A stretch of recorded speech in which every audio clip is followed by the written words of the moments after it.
The day the Homeowners Association fined me $10,000 for unauthorized agricultural activity, I was standing ankle-deep in mud trying to pull a stubborn calf out of a drainage ditch during a thunderstorm, which honestly felt like a pretty good summary of my relationship with those people from the very beginning.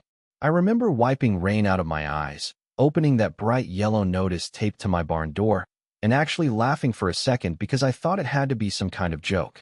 It wasn't. According to the Cedar Hollow Estates HOA, my farm was creating visual inconsistency for the surrounding residential community. My farm, on farmland, in Tennessee. That was apparently the issue. The crazy part is those folks built their entire luxury subdivision right beside my property because they wanted the country atmosphere. Their brochures had old red barns on them, fake tractors parked near the entrance signs, little slogans about authentic Southern living. Hell, one of their ads literally showed a stock photo of a farmer carrying hay bales. But the second they had to smell actual livestock or hear a combine running before sunrise, suddenly they acted like I was operating a chemical plant beside a daycare. My family had owned that land outside Belmere for almost 70 years. My grandfather raised cattle there, my dad grew soybeans and corn there, and after he passed, I stayed because I couldn't imagine doing anything else. Farming gets in your bones after a while.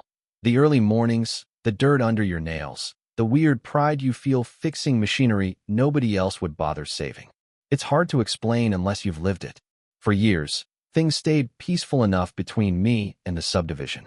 Most of the homeowners barely noticed me except around fall festival season when they wanted cute pumpkin patch photos for Instagram. I kept to myself. Fixed the shared drainage ditch every spring because if I didn't, their fancy walking trails flooded. Let utility trucks cross my gravel road during storms. One winter, when the county snowplows got backed up, I used my tractor to clear their entrance road for free because an ambulance couldn't get through. Not once did I ask for money. Truth is, I figured neighbors should act like neighbors. Then the old HOA board got replaced. That's when everything changed. The new president was a woman named Vanessa Crane. And from the moment she showed up, it felt like she was trying to turn Cedar Hollow into some kind of gated kingdom. She moved down from Chicago with her husband, bought one of those giant stone houses overlooking my pasture, and immediately started complaining about rural management issues, which I later learned was rich people language for cows existing too loudly. First came the letters, then the complaints during county meetings, then random inspections that somehow always happened during harvest season. One afternoon, she actually stopped me by my fence line while I was repairing a feed trailer and asked if I'd consider reducing visible equipment exposure from the main roadway. I remember staring at her for a second because I genuinely didn't know what the hell that meant. Then I realized she wanted me to hide my tractors because they ruined the aesthetic view from her jogging path. I told her, "Ma'am, it's a farm, not a country club." She didn't like that. After that conversation, the fines started escalating fast. Noise violations, odor complaints, improper land usage notices. Every month it got worse, and every letter carried the same smug little signature at the bottom, Vanessa Crane, HOA president. It stopped being about rules pretty quickly. You could feel that. This was personal now. What bothered me most wasn't even the money. It was the disrespect. These people moved beside a working farm and somehow convinced themselves the farm was the problem. Still, I tried staying calm. My attorney, Dale Mercer, kept telling me, "Don't react emotionally. Paper trails beat arguments every time." So I documented everything. Every letter, every fine, every conversation. And honestly, if things had stopped there, maybe none of what happened next would have happened at all.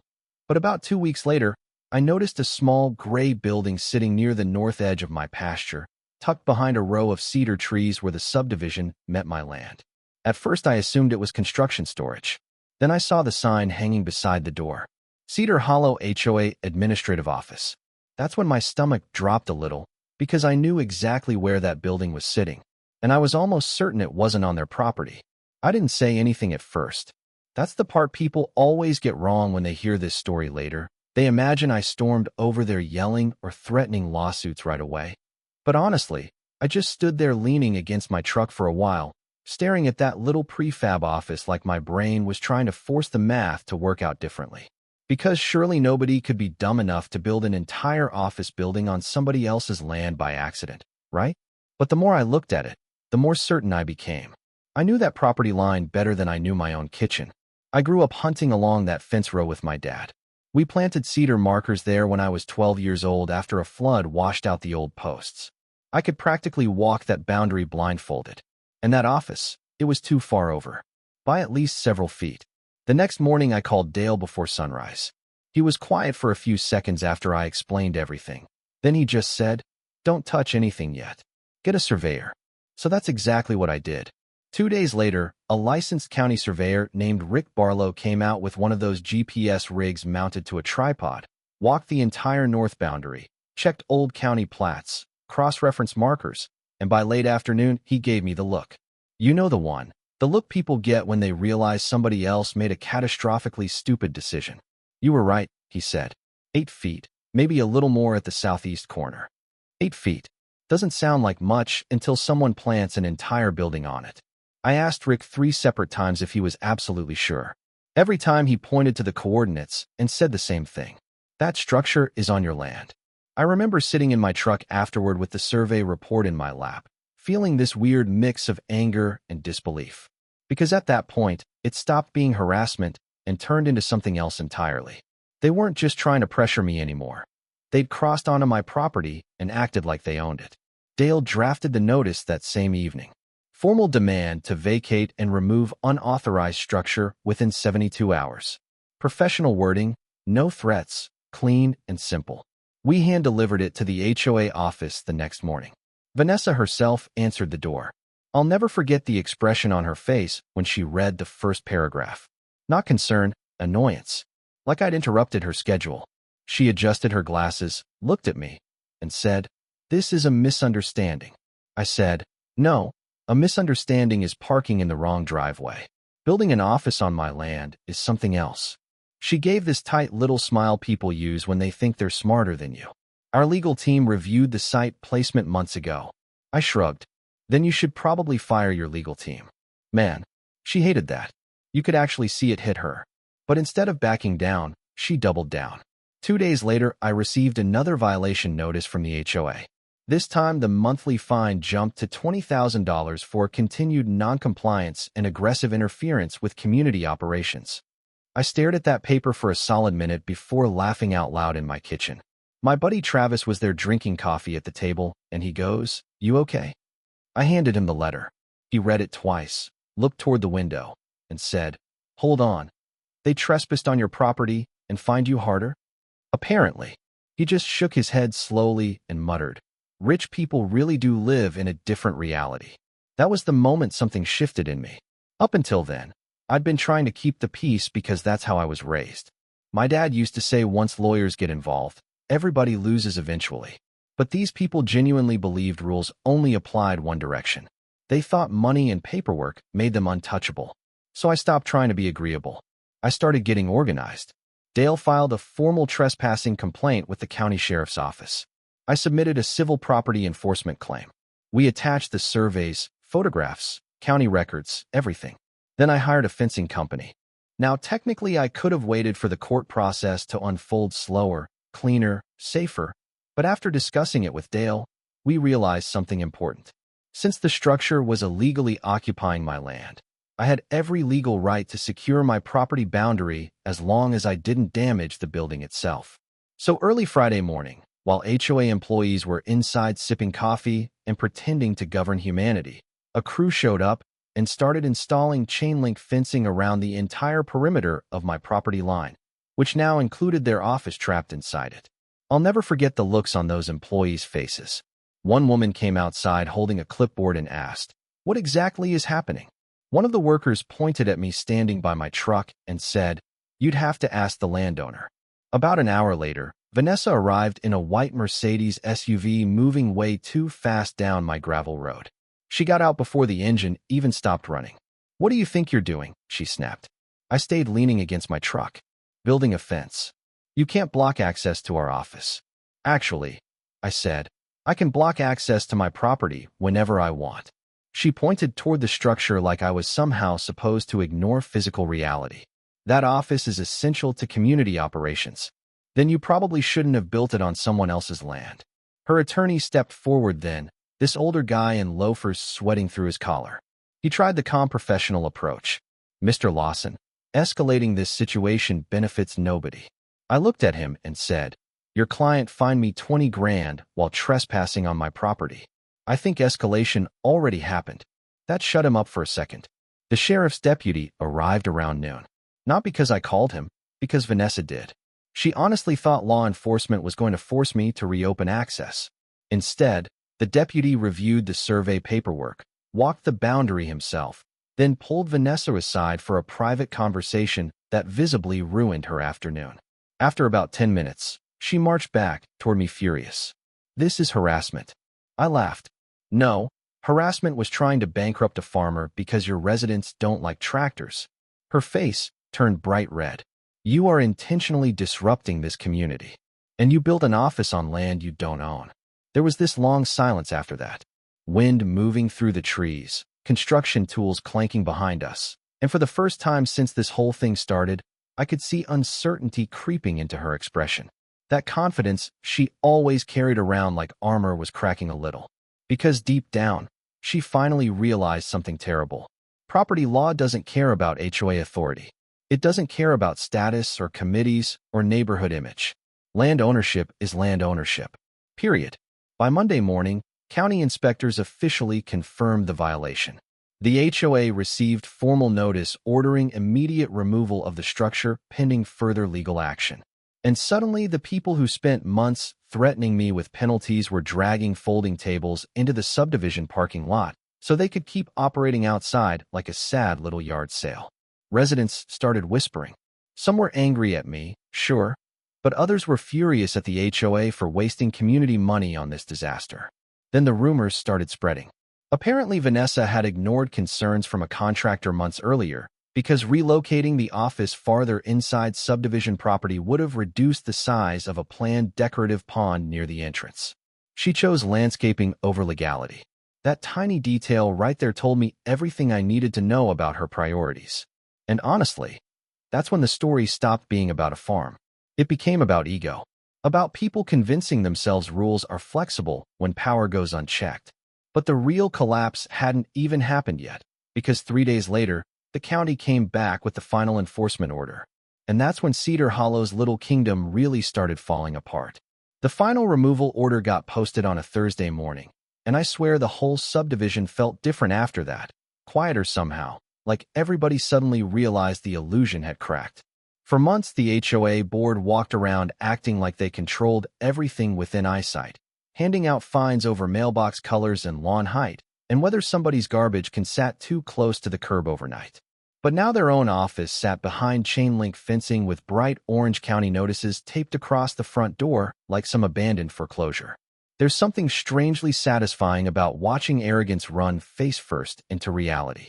Not loud satisfaction either, the quiet kind. The kind you feel in your chest when the truth finally catches up to somebody. Around noon, demolition crews rolled in. Big yellow excavators, utility trucks, county inspectors with clipboards. No dramatic music, no screaming matches, none of the stuff people imagine when they hear this story online. Honestly, that's what made it feel so surreal. The workers treated it like any ordinary removal job because to them, it was just another illegally placed structure getting hauled away.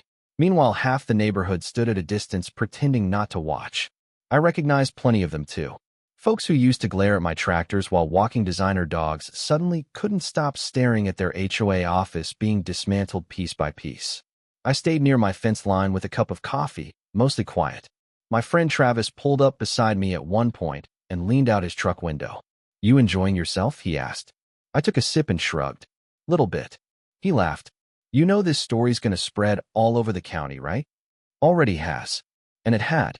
By then, local Facebook groups were tearing each other apart over it. Some people thought I was a hero standing up against overreaching HOAs. Others acted like I declared war on civilization because I enforced my own property rights.